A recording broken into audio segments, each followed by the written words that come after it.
Em bêjin we telefon, kompîter yan jî çêkalkî kirî. Piştî ku ew tişt gihîşt we derket holê ku ew tişt xiraye an jî kemasî têde heye. Hûn ê çi bikin?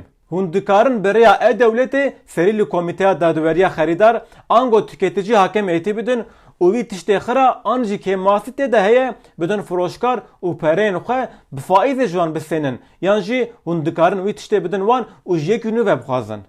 Werin em bi hev re binêrin ka çawa tê kirin. Serê pêşîn hûn ê li ser e-Dewletê serî li Komîteya Dadweriya Xerîdar bidin. Van agayan bi temamî tişî bikin û belaş serî lê bidin. Di gava yekem de hûn hewcenê ku agadarên firoşker binivîsin. Di gava duyem de mijara gilîkirinê li vir tê vegotin. Hûn dikarin bixwazin ku vî tiştê biya nû ve were guhertin yan jî perê we bi faîzê were dayîn. Di gava seyem de hûn hewcenê ku fatûreyên xwe û belgeyên xwe bar bikin. Piştre hemû agahiyan kontrol bikin, ger kemasî tune be serîlêdanê temam bikin.